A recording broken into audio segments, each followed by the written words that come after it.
sea change between the curriculum, the approach, that even universities have to start transforming themselves, otherwise they become irrelevant.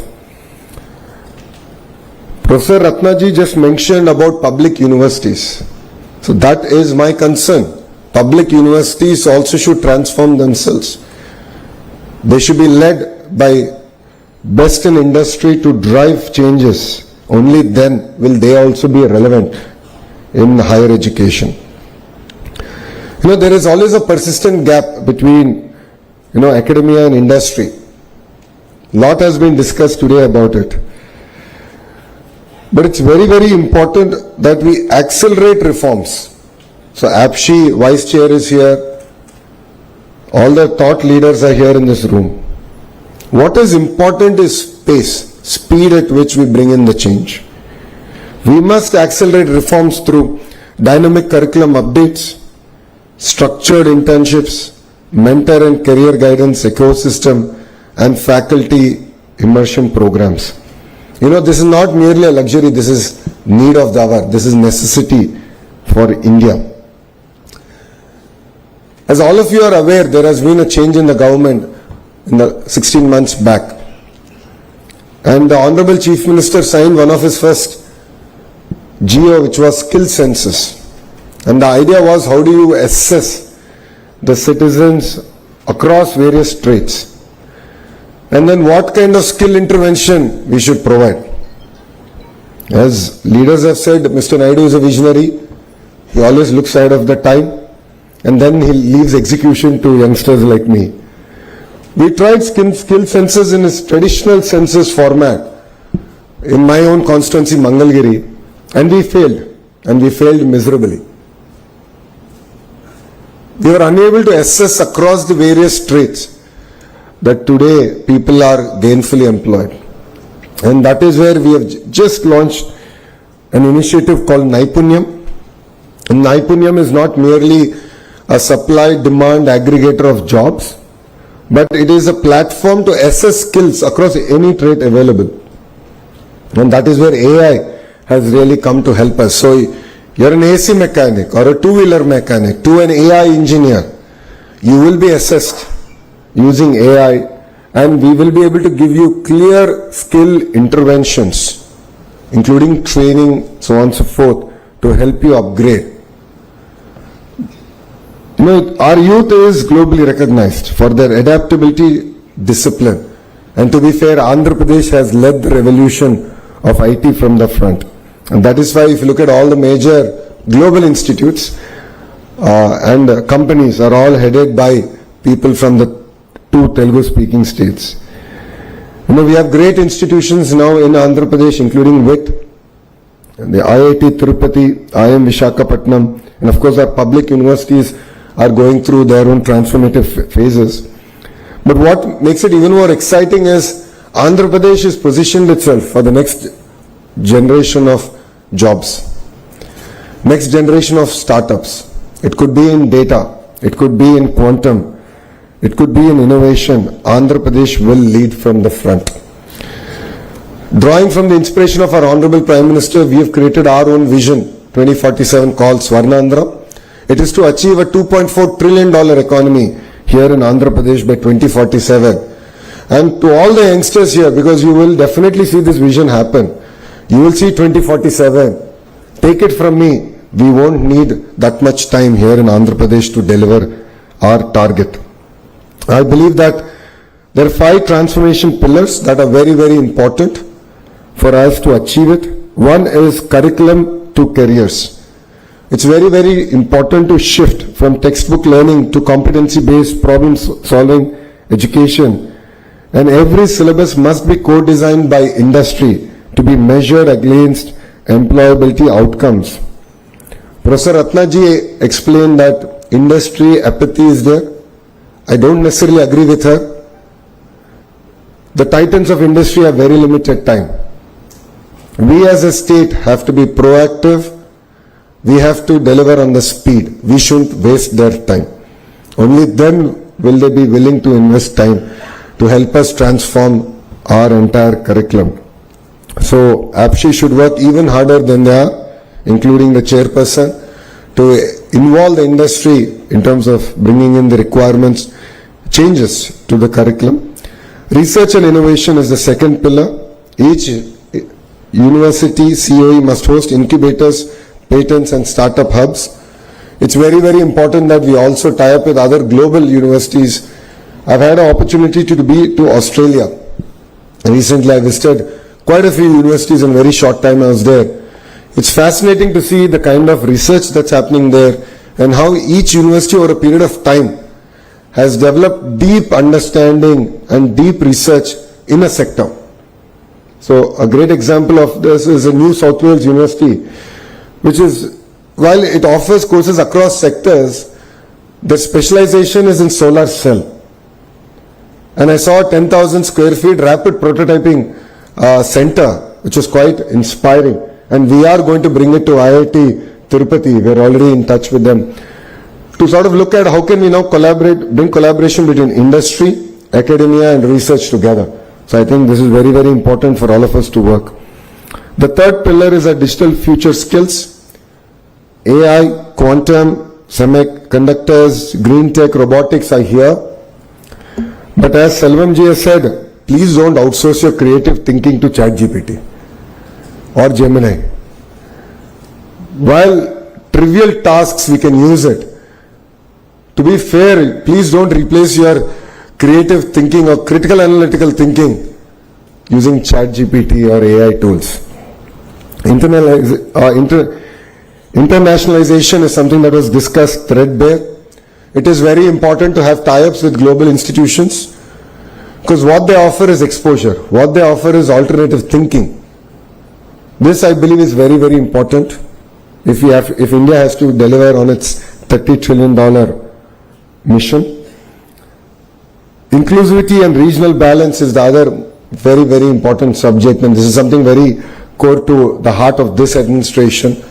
While Amaravati is our capital and there's a lot of work, I'm sure all of you would appreciate, now that rains have subsided and we are able to restart all the works here in Amaravati. But for us, all regions and all parts of the states are equally important. But what we have done is a very focused clusterization. So if you look at Anantapur, it's the automotive hub. Kurnool is the renewable energy hub. There's a lot of cement manufacturing coming in that zone because they have limestone. Electronics manufacturing is coming between Kadapa and Chittoor.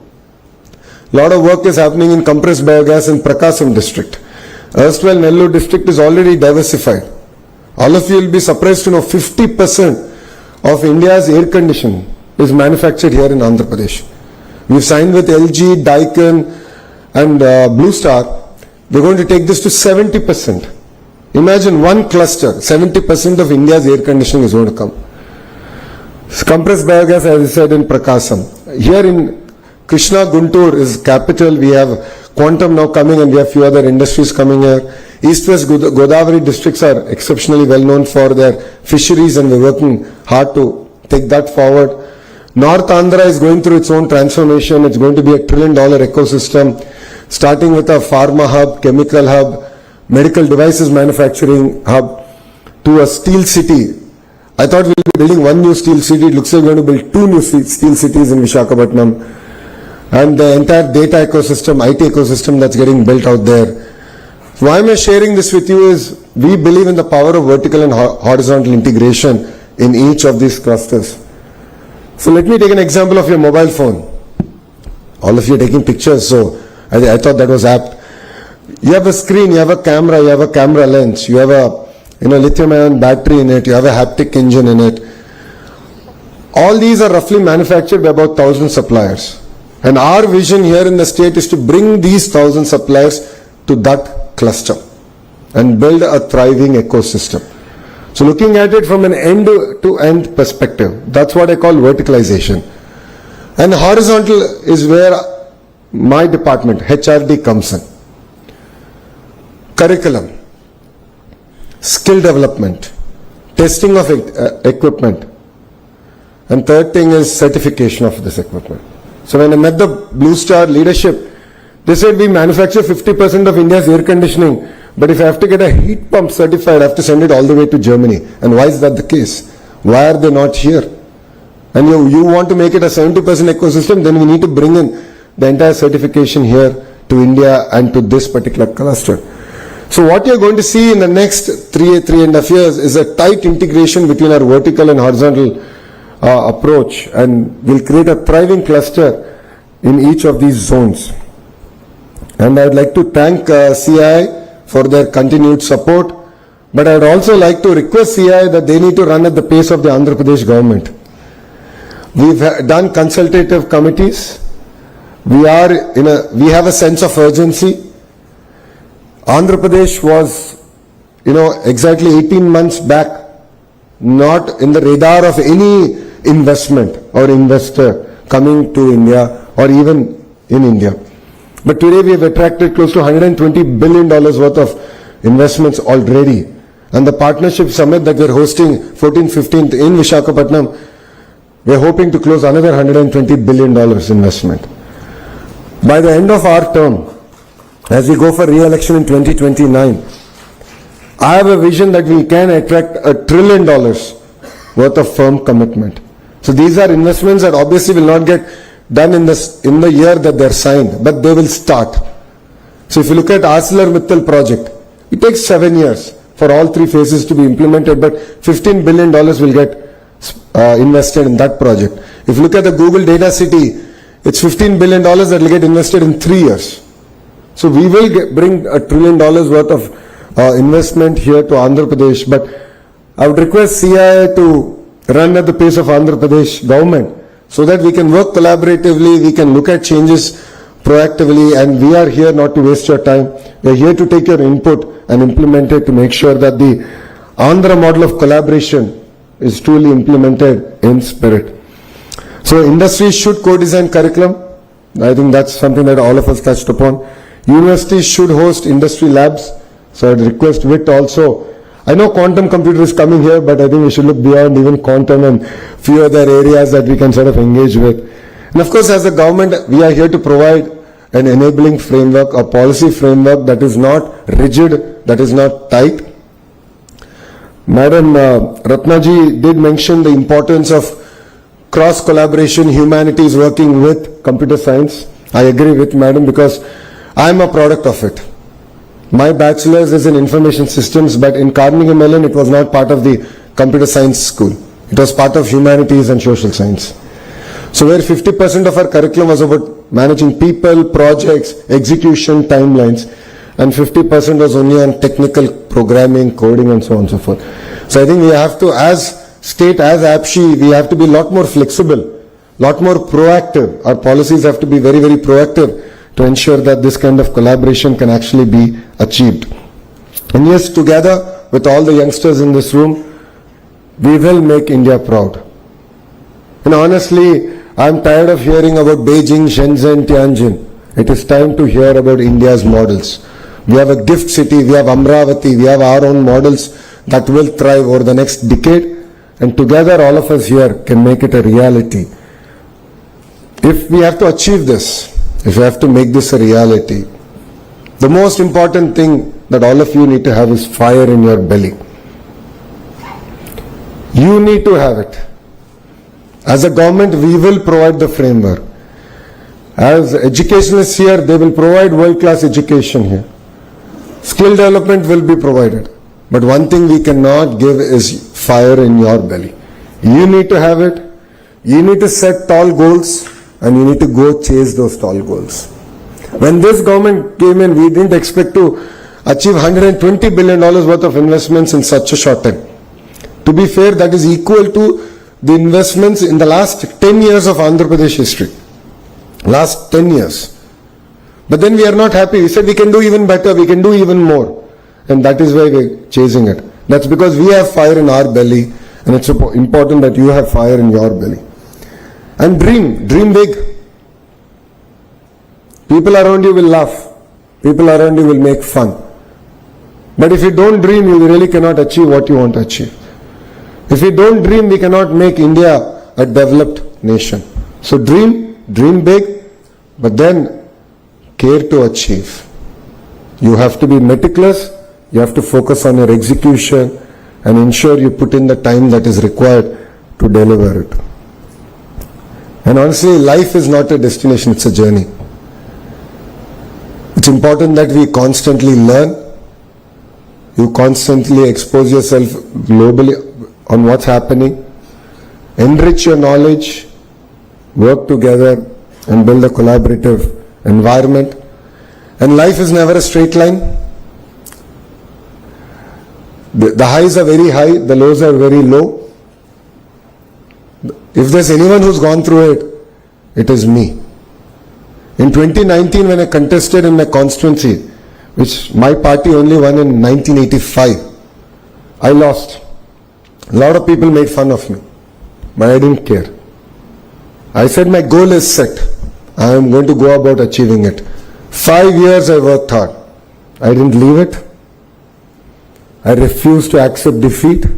And 2024, I won it with one of the highest majority in Andhra Pradesh history. Life is not fair, but then keep at it. Only if you work hard, you can achieve the targets that you set yourself out to achieve. And Partnership Summit is one forum. I know that quite a few partners here are coming. We should engage, we should exchange ideas. And definitely my goal is very simple. Strong states is strong nation. When states compete, India wins. So we will compete with Tamil Nadu, Karnataka, Telangana and all other states, including Gujarat. And I'm sure India as a country will win. And the most important thing, I would like to request APSHI, VIT, to all our partners here, that speed is of the essence. It's no longer about big versus small. It's about slow versus fast. Today, Andhra Pradesh is able to ground so many projects. It's sheerly because we take it upon ourselves to ensure that speed is delivered. Only then we can achieve what we want to achieve. I know that curriculum changes are not easy. I know that there's always will be a lot of resistance. But I would like to request the titans of the academia also to approach the subject with open mind. What we have done so far has worked for us. I'm not saying it's not worked for us. But I don't believe it is enough to take us to our $30 trillion goal. So we have to have open mind. We have to embrace changes a lot more proactively. All the HODs have to look inward into their own departments. See how we can sort of improvise. It could be a transformation or it could be reforms. But we have to do it. There's no second thought about it. So I request all of you to embrace speed and definitely make Andhra Pradesh proud. And all of you are part of history. You know, when I was growing up, because everyone here is quite younger than I am. So when I was growing up, I saw Hyderabad develop in front of my eyes.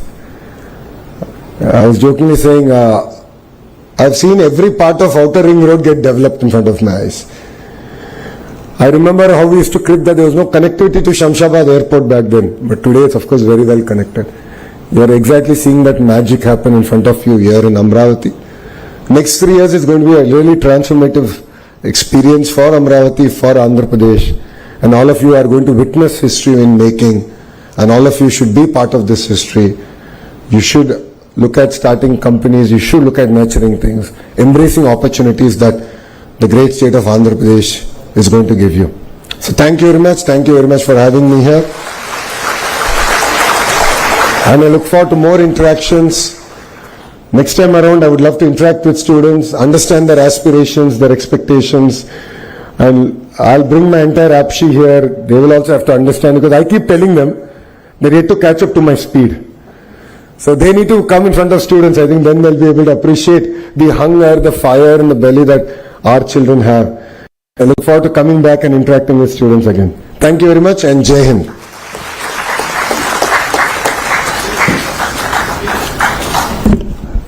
Thank you so much, sir, for the inspiring address and your visionary outlook on strengthening the education ecosystem to align with Andhra Pradesh and India's economic ambitions.